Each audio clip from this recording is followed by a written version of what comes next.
शुभम।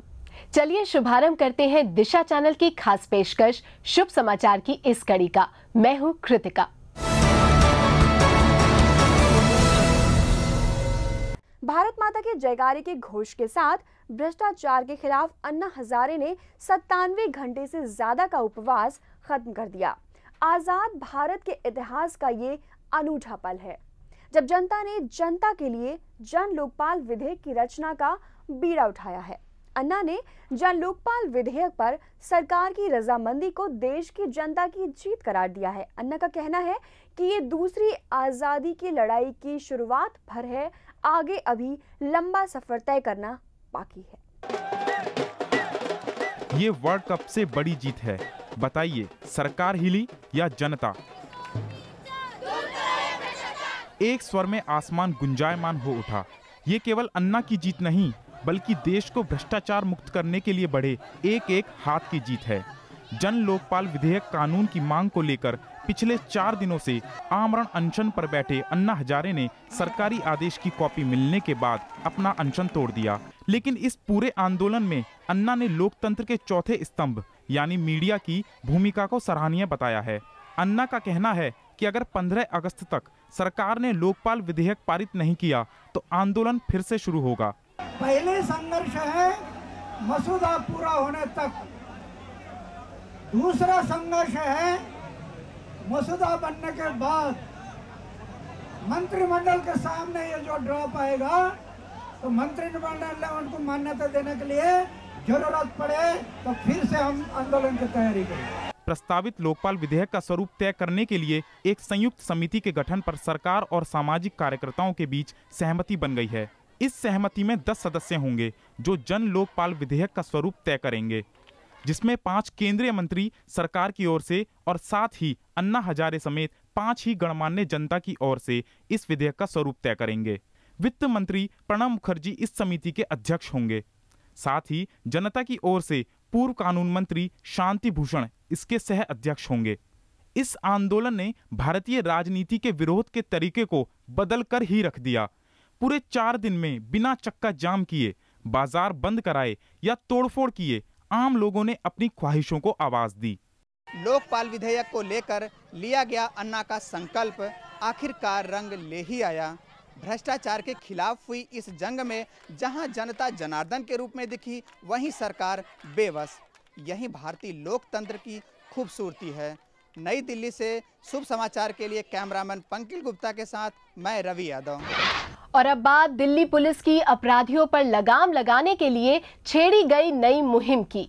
राजधानी दिल्ली में महिलाओं के प्रति बढ़ते अपराध पर लगाम लगाने के लिए दिल्ली पुलिस ने एक नई मुहिम शुरू की है, जिसके तहत महिलाओं को खुद की रक्षा के लिए प्रशिक्षित किया जा रहा है।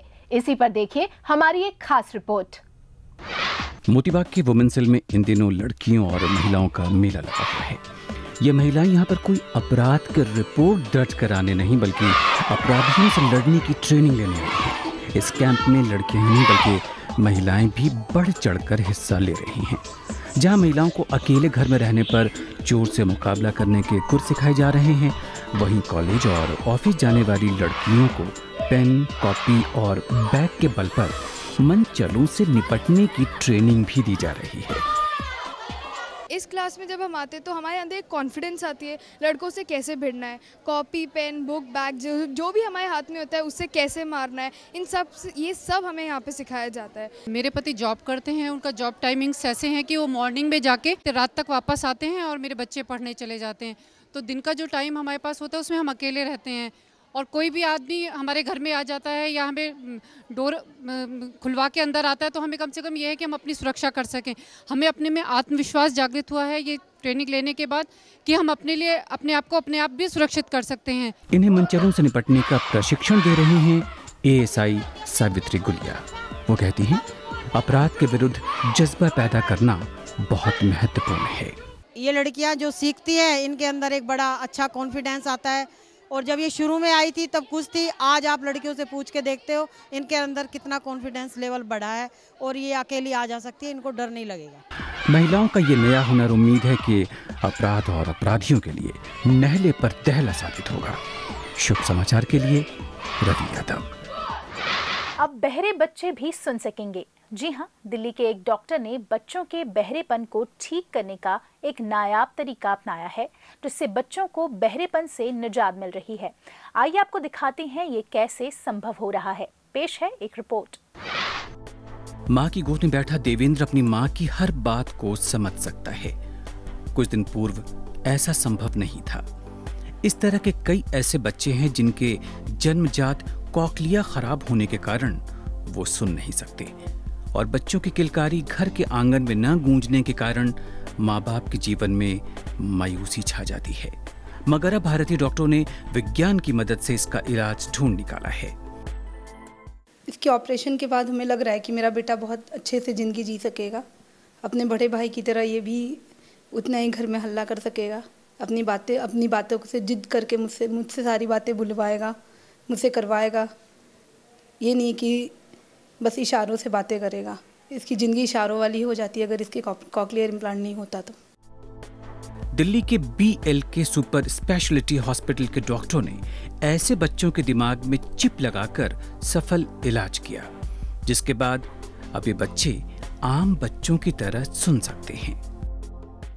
जब या तो जन्मजात कॉकलिया ना हो या कॉकलियर नर्व ना हो, तो इसमें जो चिप है डायरेक्टली, जैसे कि कहा गया ब्रेन स्टेम इम्प्लांट, वो ब्रेन स्टेम जो हमारी ब्रेन का तना है उसको ब्रेन स्टेम कहते हैं। उसमें ऑडिटरी न्यूक्लियाई होते हैं पॉन्स और मेडुला के बीच में, उसमें हम ये इलेक्ट्रिक चिप लगा देते हैं और बच्चा उसी तरह से सुनता है जैसे कि कॉकलियर इम्प्लांट में सुनता था।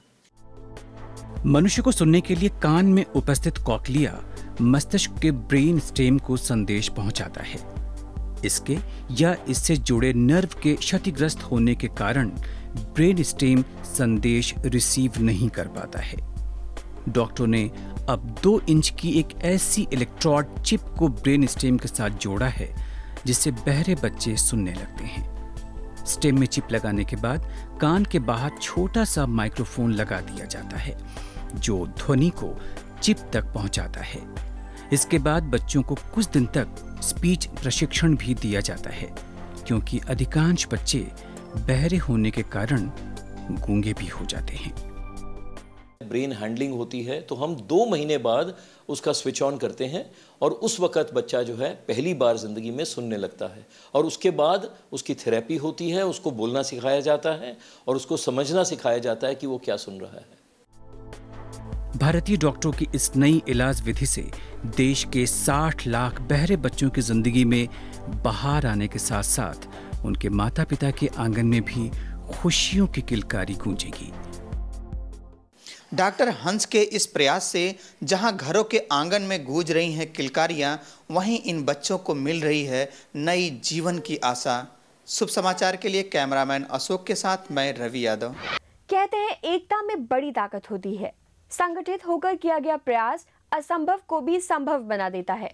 ऐसा ही एक प्रयास किया है पश्चिम बंगाल के एक छोटे से गांव चापागुड़ी के ग्रामीणों ने, जिनके सामूहिक प्रयास से आज बंजर भूमि पर लहलहाते खेतों ने पूरी गांव की तस्वीर बदल दी है। इसी सामूहिकता की मिसाल पर देखिए हमारी ये खास रिपोर्ट। यह है पश्चिम बंगाल के जिला कूच बिहार के मधुपुर का छोटा सा गांव चापागुड़ी। दूर दराज के इस गांव में खेती को लेकर कई समस्याएं थी।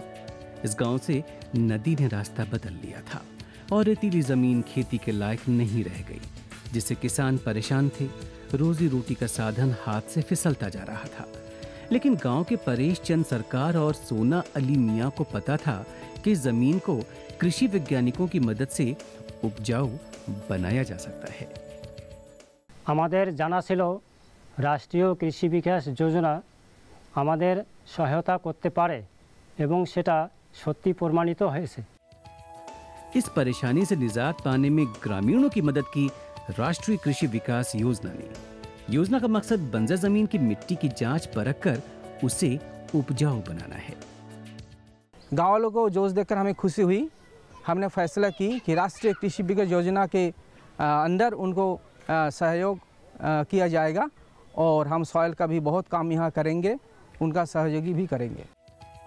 सोना अली और परेश ने गांव वालों को समझा बुझाकर इस कार्य के लिए उन्हें एकजुट किया और फिर शुरू हुआ बंजर जमीन को उपजाऊ बनाने का प्रयोग, जिसका नतीजा है कि आज इनके खेतों में धान की उपज दुगने से भी ज्यादा हो गई है। वहीं जाड़ों में सब्जियों की उपज भी 5 टन से बढ़कर 12 टन प्रति हेक्टेयर पहुंच गई है। খারিফ মৌসুমে ধান আগের থেকে ডবল পাচ্ছি, শীতকালীন সবজি 5 टन থেকে বেড়ে 12 टने দাঁড়িয়েছে। ग्रामीणों की नई पहल का ही नतीजा है कि आज चापागुड़ी में हरे भरे लहलहाते खेत, राष्ट्रीय कृषि विकास योजना और किसानों की एकजुटता से आर्थिक समृद्धि की नई इबारत लिख रहे हैं। ब्यूरो रिपोर्ट, शुभ समाचार।